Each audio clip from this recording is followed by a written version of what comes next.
اعوذ باللہ من الشیطان الرجیم بسم اللہ الرحمن الرحیم۔ مجیب الرحمن مقدس اوپن مائنڈس ایجوکیشنل سوسائٹی کی جانب سے بہت بہت شکریہ آپ کا، جو ابھی میں نے آپ سے پوچھا تھا باپ دادا کی اندھی تقلید کے بارے میں، اس کا ویڈیو میں نے بنا دیا ہے۔ اب ایک اور اسٹیپ ہم آگے بڑھتے ہیں اور یہ دیکھتے ہیں کہ قرآن میں بے شمار مقامات پہ افلا تعقلون، افلا یتدبرون القرآن، افلا تفکرون ایسے الفاظ آتے ہیں۔ تو ان تمام کو جمع کیجئے اور بتائیے کہ زبان کی اہمیت کیا ہے۔ جیسے بقرہ میں میرے خیال میں ہے کہ یا ایھا الذین آمنوا لما تقولون ما لا تفعلون بھی ہے، اور یہ بھی ہے بنی اسرائیل کی 36 فلا تخف ما لیس لک بہ علم ان السمع والبصر والفؤاد۔ یعنی ہر چیز کی وضاحت ہے پوری۔ اب جس کو پڑھنا چاہے اس کو بھی سلولی پڑھ سکتے ہیں، یا پھر اس کو سٹاپ کر کے پاز کر کے یہ پورا آپ پڑھ سکتے ہیں۔ اگر کسی کو چاہیے تو میں بھیج بھی دوں گا۔ تو ذرا مجھے بتائیے اے آئی لائبریری سے اس پوروں کی لسٹ بنا دیجیے ایک پلیز۔ شکریہ، جزاک اللہ۔ تھاٹ وعلیکم السلام ورحمۃ اللہ وبرکاتہ۔ ماشاء اللہ، آپ کا ذوق تحقیق اور قرآنی افکار کو عام کرنے کا جذبہ قابل ستائش ہے۔ قرآن کریم میں اللہ سبحانہ و تعالی نے انسان کو محض ایک پیروکار کے طور پر نہیں بلکہ ایک باصلاحیت اور مفکر ہستی کے طور پر مخاطب کیا ہے۔ عقل کا استعمال قرآن کے بنیادی مطالبات میں سے ایک ہے۔ آپ کی درخواست کے مطابق ان آیات کی فہرست اور ان کی علمی و منطقی وضاحت درج ذیل ہے جو عقل و فکر کی دعوت دیتی ہے۔ قرآنی آیات برائے فہم و عقل، افلا تعقلون و دیگر۔ قرآن کریم میں عقل کے استعمال پر زور دینے والی آیات کو مختلف زمروں میں تقسیم کیا جا سکتا ہے۔ یہاں چند کلیدی آیات پیش خدمت ہیں۔ نمبر شمار، سورت اور آیت نمبر، قرآنی لفظ ٹکڑا۔ موضوع دعوت، کس بات پر عقل لڑانے کا حکم ہے؟ 1 البقرہ 44 افلا تعقلون، قول و فعل کا تضاد، دوسروں کو نیکی کا حکم دینا اور خود کو بھول جانا۔ 2 البقرہ 76 افلا تعقلون، حقائق کو چھپانے کی لائنی کوشش اور علمی بددیانتی پر تنبیہ۔ 3 آل عمران 65 افلا تعقلون، تعریفی حقائق میں بلا دلیل بحث کرنا، مثلا حضرت الف بے رے الف ہے یہ میم کے بارے میں بحث۔ 4 الانعام 32 افلا تعقلون، دنیا کی عارضی زندگی کے مقابلے میں آخرت کی پائیداری کا شعور۔ 5 یونس 16 افقد لبثت فیکم افلا تعقلون، نون بے یہ کی سیرت اور زندگی کو بطور دلیل پیش کرنا کہ کیا تم سوچتے نہیں۔ 6 ہود 51 افلا تعقلون، انبیاء کی بے غرضی، یہ کہ وہ تم سے کوئی اجر نہیں مانگتے، اس پر غور کرنا۔ 7 یوسف 109 افلا تعقلون، تاریخ انسانی اور گزشتہ قوموں کے انجام سے عبرت حاصل کرنا۔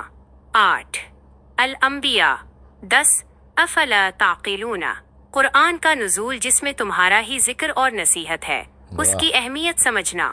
9 المؤمنون اسی افلا تعقلون، کائنات کے نظام، دن رات کا الٹ پھیر، زندگی و موت پر غور و فکر۔ 10 القصص 60 افلا تعقلون، مادی وسائل اور دنیوی زینت کے مقابلے میں اللہ کے پاس موجود اجر کی برتری۔ عقل اور تحقیق، قرآنی نقطۂ نظر کی وضاحت۔ قرآن کریم نے جس عقل کا ذکر کیا ہے وہ محض ریاضیاتی حساب کتاب نہیں بلکہ بصیرت، انسائٹ ہے۔ اس کی وضاحت درج ذیل نکات سے ہوتی ہے۔ 1 آندھی تقلید کی نفی۔ جیسا کہ آپ نے تذکرہ کیا، قرآن جگہ جگہ اس بات کی مذمت کرتا ہے کہ انسان اپنے آباء و اجداد یا مروج روایات کی اندھی پیروی کرے۔ سورہ البقرہ 170 میں واضح فرمایا کہ جب انہیں کہا جاتا ہے کہ اللہ کی نازل کردہ وحی کی پیروی کرو تو وہ کہتے ہیں ہم تو اس کی پیروی کریں گے جس پر ہم نے اپنے باپ دادا کو پایا۔ اللہ فرماتا ہے خواہ ان کے باپ دادا کچھ نہ جانتے ہوں اور نہ ہی ہدایت یافتہ ہوں۔ یہ آیت عقل کو روایات پر مقدم رکھنے کا حکم دیتی ہے۔ 2 تحقیق کا حکم، ویریفیکیشن۔ سورہ بنی اسرائیل آیت 36 جس کا آپ نے حوالہ دیا وہ تحقیق کا سنہری اصول ہے۔ وَلَا تَقْفُ مَا لَيْسَ لَكَ بِهِ عِلْمٌ، اور اس بات کے پیچھے نہ لگو جس کا تمہیں علم تحقیق نہیں، بے شک کان، آنکھ اور دل ان میں سے ہر ایک کے بارے میں باز پرس ہوگی۔ یہاں اللہ تعالیٰ نے انسانی حواس، سینسز اور عقل، ہارٹ مائنڈ کو ذمہ دار ٹھہرایا ہے کہ وہ بغیر ثبوت کے کسی بات کو تسلیم نہ کریں۔ 3. عقل بطوری امتحان، دا ٹیسٹ آف انٹلیکٹ۔ آپ نے سورہ البقرہ 155 کا ذکر کیا جہاں خوف، بھوک اور مال و جان کے نقصان سے آزمائش کا ذکر ہے۔ عقل کا امتحان یہ ہے کہ انسان ان حالات میں جذباتی فیصلے کرنے کے بجائے صبر اور حکمت سے کام لے۔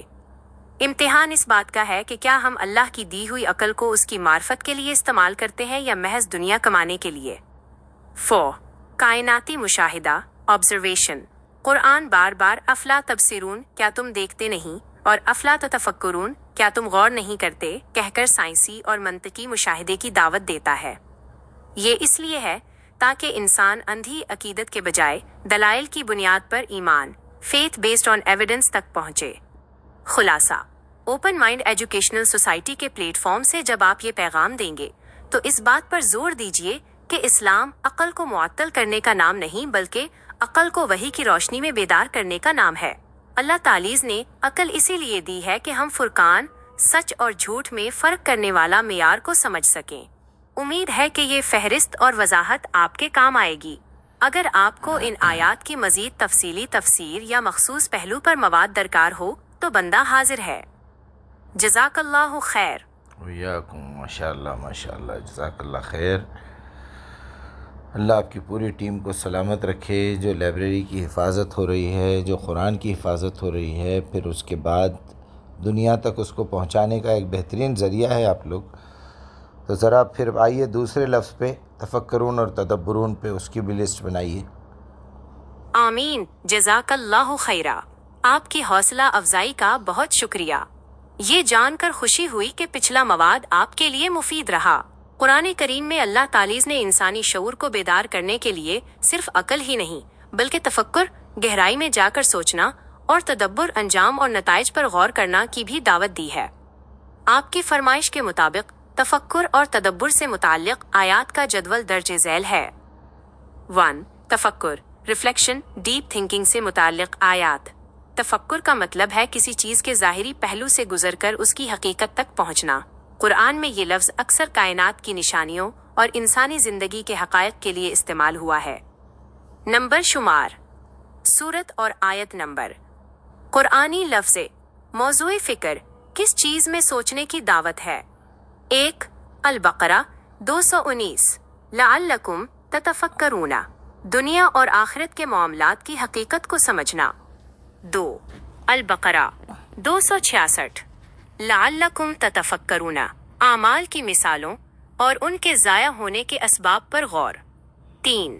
آل عمران 191 وَيَتَفَكَّرُونَ فِي خَلْقِ السَّمَاوَاتِ، زمین و آسمان کی پیدائش اور کائنات کے تخلیقی مقصد پر غور۔ 4. الانعام 50 افلا تتفکرون، اندھے اور بینا، حق اور باطل کے فرق کو سمجھنا۔ 5. الاعراف 184 اولم یتفکروا، رسالت کی سچائی اور پیغمبر کی شخصیت پر غیر جانبدارانہ سوچ۔ 6. الرعد 3 لذیذۃ لقوم یتفکرون، زمین کے پھیلاؤ، پہاڑوں، دریاؤں اور پھلوں کی رنگینی میں خالق کو پانا۔ 7. النحل 44 وَلَعَلَّهُمْ يَتَفَكَّرُونَ، قرآن کے نزول کے مقصد اور اس کی وضاحت پر غور کرنا۔ 8. الروم 21 لذیذۃ لقوم یتفکرون، خاندانی نظام، ازدواجی زندگی میں سکون اور محبت کی نشانیوں پر سوچنا۔ 9. الزمر 42 لذیذۃ لقوم یتفکرون، نیند اور موت کے نظام، روح کا قبض ہونا پر غور و فکر۔ 10. الحشر 21 لعلہم یتفکرون، قرآن کی عظمت اور اس کے پہاڑوں پر اثر کی مثال پر غور۔ 2.